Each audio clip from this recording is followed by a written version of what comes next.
My mother was a master manipulator. She erased my father and tried to destroy me. Welcome to /regrets. Like and subscribe for more content and stories. Enjoy. My mother lied about my real father and controlled my life for years. I always looked back at my childhood feeling trapped, like I was living in a prison disguised as a perfect house. On the outside, everything looked flawless: pristine furniture, holiday cards sent on time, and family photos perfectly arranged on the walls like trophies. But beneath that polished surface was a cage, and the cage was built by my mother's iron will. She controlled everything in my life: the clothes I wore, the friends I was allowed to keep, the activities I could participate in. Even the small things like the color of my socks were scrutinized and dictated by her. Asking to go to sleepovers was always met with the same vague, chilling answer: "You'll understand when you're older." But I never understood. All I felt was fear, confusion, and a suffocating sense of being watched and judged at every moment. Affection from her was like a fragile currency, handed out sparingly and always conditional. If I obeyed, I might earn a rare nod, a fleeting smile, or the faintest sign of approval. But the moment I pushed back or questioned anything, the punishment was brutal: cold silence, emotional withdrawal so deep it felt like being starved for air, and relentless gaslighting that made me question my own thoughts and feelings. I remember nights where she exploded in fits of rage, shouting things like, "I could have had a better life without you." The words cut me deeply, echoing through my mind for years.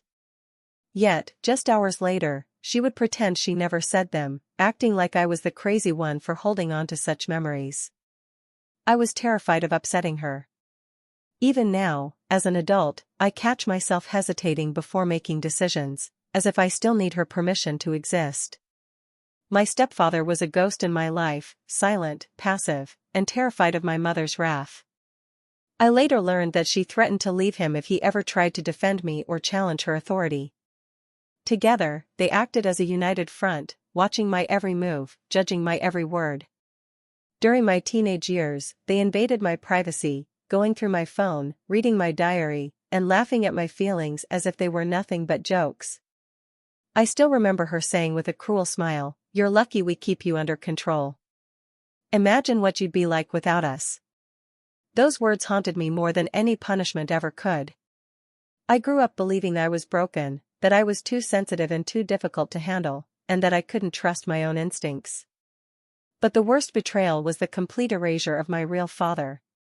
My mother painted him as a monster, an absentee who didn't care, a deadbeat who abandoned me. It took me years to realize how deeply false that narrative was.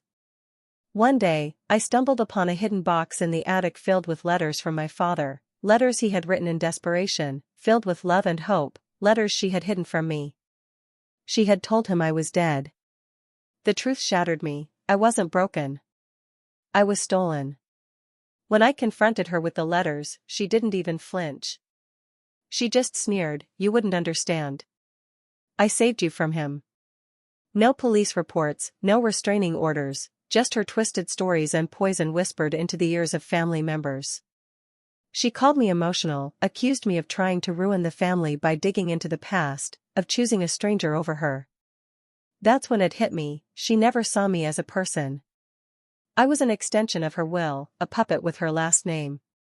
The anger that erupted inside me was uncontrollable. For years, I was the quiet, obedient daughter, the one who never caused trouble. And now, I saw the cage for what it was. I found my father online and reached out to him, trembling with a mix of hope and fear.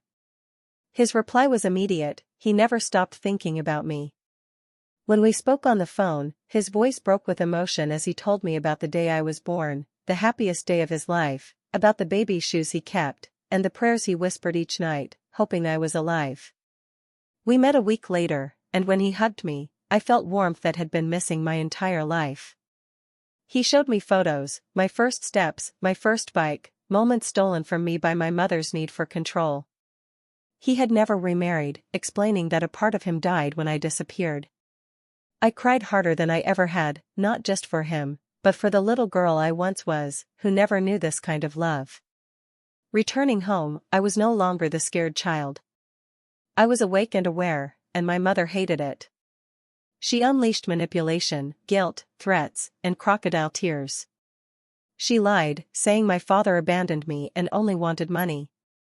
She spread poison, branding me as brainwashed and mentally unstable, claiming I was having a late-20s breakdown. But I had proof: letters, my birth certificate, court records. Slowly, the truth began to unravel. Even her own sister confessed. I always felt like she was hiding something. I filed a legal case to nullify the adoption and reclaim my identity. She fought viciously, claiming she acted in my best interests. But the judge saw through her lies. My birth father was legally recognized once again, and I changed my name back. It was like reclaiming a sacred part of myself that she had tried to steal. Her retaliation was venomous. She sent long emails filled with narcissistic rants. "You're killing me, you'll regret this, no one will love you like I did." I never replied, but I kept every message. My therapist told me it was important to remember why I left. Therapy was brutal. I cried in every session and shook uncontrollably on some nights as memories flooded back. Being humiliated, called fat at 10 years old, hearing, "You were a mistake I made beautiful." I realized she never saw me as a daughter, only as a reflection she could control and parade. After the court case, my stepfather finally apologized weakly, saying he went along to keep the peace. I told him silence is complicity. He never fought for me. He let her erase a loving father and pretended it was normal. He cried, but it was too late. I moved out of state. My father helped me find an apartment. We picked out furniture together. He showed up with tools and coffee. Slowly, we rebuilt not just a relationship but a family built on trust, boundaries, and love. He met my partner, and they became like old friends. He sends birthday gifts early and writes little notes in the cards. I didn't know this kind of love was real. I grew up thinking love meant fear, obedience, shrinking myself to fit someone else's version of me. Now I know better. Love is quiet, steady, protective, it doesn't punish. I started a support group for others raised by narcissists.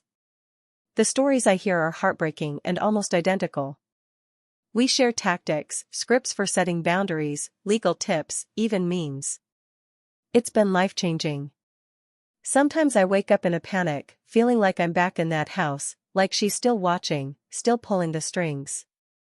But then sunlight streams through my window and I hear a real silence, a silence that doesn't punish. Healing isn't linear. I still have flashbacks, guilt, and days when I don't know who I am.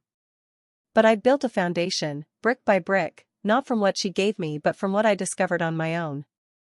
My father and I started writing a book about reconnection and surviving lies. It's slow, but healing. She still tries to contact me, new emails, new accounts, always trying to get in. I block and report them. The last message said, "You'll regret this when I die." Maybe I will, but not from guilt. I'll never get closure from her. Narcissists don't give closure, they only take. You have to give it to yourself. And I did. I changed my name, opened my own bank account, and spent my first holiday surrounded by people who actually care. There's a photo on my fridge, blurry, unplanned, and real, of my dad and me laughing. That photo means everything. It's not curated or fake. It's mine. I'm not her daughter anymore. I'm my own person. I chose truth over loyalty, healing over tradition. I don't celebrate her birthday or send cards. I don't owe her that. What I owe is to the little girl I used to be, the one silenced, doubted, and desperate for love. I love her fiercely now. She made it through hell. No, I don't regret cutting her off, I regret waiting so long. I don't need her to validate me, I validate myself. I am not her story, I am mine. After I reclaimed my identity and severed ties, my mother didn't just simmer in silence, she exploded into a calculated, merciless campaign to destroy me. The first salvo came in the form of endless emails dripping with venom disguised as concern. "You'll regret this forever," she wrote, "no one will ever love you the way I did." Each message was a psychological landmine, designed to stab at the deepest wounds she had inflicted. I saved every hateful word, fueling my resolve instead of breaking me. She showed up at my workplace uninvited, screaming my name like a banshee, accusing me of being a liar and a fraud right in front of my colleagues. Security had to physically remove her while she hurled insults and tried to pull me into public humiliation. The office was silent except for her venomous shouts.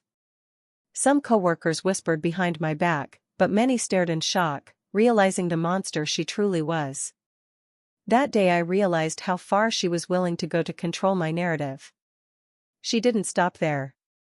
She became a master manipulator behind the scenes, calling friends, family, and even my partner with fake messages and lies. She claimed I was mentally unstable, dangerous, and unworthy of love or trust. At one point, she sent forged emails supposedly from me to my partner, planting seeds of doubt and confusion. But my partner stood firm, not buying her poison for a second. Instead, the attacks only pushed us closer, united against her cruelty. Her desperation reached a new low when she launched baseless legal attacks. Frivolous lawsuits aimed at freezing my bank accounts, absurd claims of theft and fraud, even reports to Child Protective Services alleging neglect despite me being an adult with no children.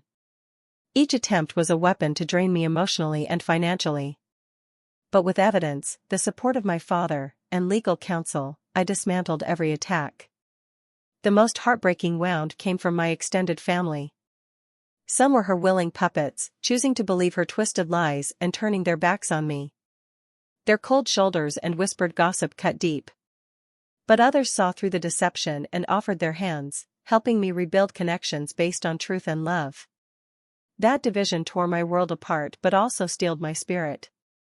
One of the most twisted moments was when she spread false rumors about me having a secret addiction. She called distant relatives and neighbors, fabricating stories that painted me as a danger to myself. I was devastated by how easily people believed her, but I refused to let her win. I gathered testimonies, medical records, and character references until the rumors died out. She also tried to sabotage my career, contacting my boss with lies about my behavior and mental health. It almost cost me my job. I had to fight harder than ever to prove my professionalism and stability. That fight drained me, but it was necessary. She stalked me online, creating fake social media accounts to harass me, sending vile messages to my friends, trying to isolate me socially. Blocking and reporting was a never-ending battle. Sometimes, in the silence of the night, I would find her latest insult waiting for me in my inbox, a reminder that the war was far from over. Despite everything, I never stooped to her level. I refused to respond to her provocations, keeping my dignity intact. Instead, I focused on healing, therapy, and building a new life on my own terms. I developed unbreakable boundaries, learned to spot manipulation, and surrounded myself with people who saw my worth. I rebuilt my identity brick by brick, refusing to be defined by her lies. Every time she tried to drag me back into her toxic orbit, I stood firm. I am not the scared child anymore, I am a survivor, a warrior. Her weapons no longer hurt me. She tried everything: gaslighting, smear campaigns, legal terror, public humiliations, but I rose above. I survived her. So what you think? What was your favorite or worst part? Share, like and subscribe for more.